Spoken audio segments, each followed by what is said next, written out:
Hello, Sir Gary Campos ng Pangasinan. Ito sir, grouping test muna bago ko isabihin yung mga parts niya. 5 shots.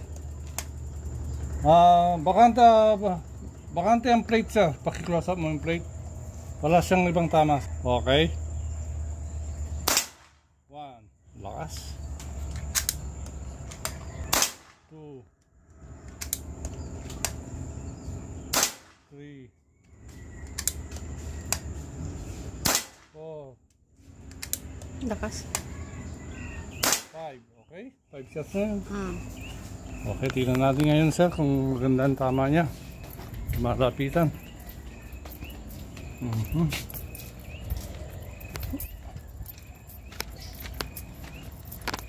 Labo kasi matak sir na operahan. Ayan sir ang globis niya. 5 shots. Okay.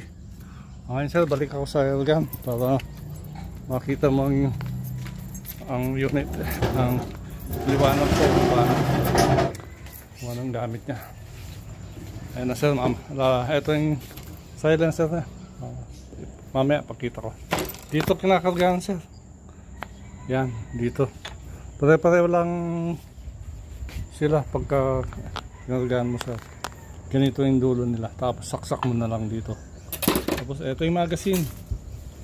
Hindi mo, pag nilabas mo sir, kailangan ikasam mo. Kailangan nakatras to. Tapos itulak sa kabila.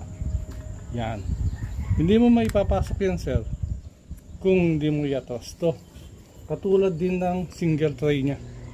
Ito dito sina. Paisa-isa na naman yan. Okay.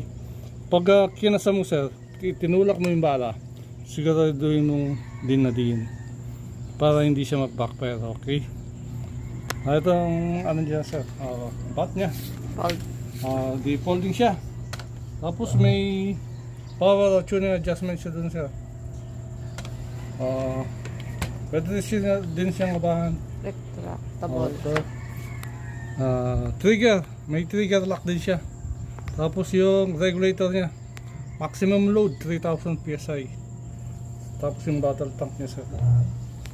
Okay, sige, pwede na yan. Thank you sir. Hello sir Gary Campos. Ito, ulitin ko sir. May silencer na siya ngayon. Ayan, yan. 5 shots. May naunang dalawa shots sir, pero di ba rin?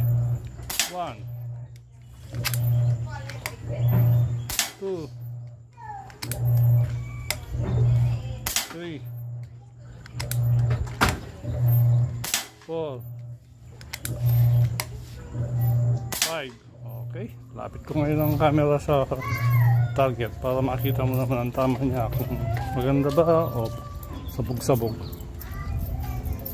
Okay. Ayan sir, 7 shots bali siya. Ito yung nauna, 5 shots. Okay, thank you.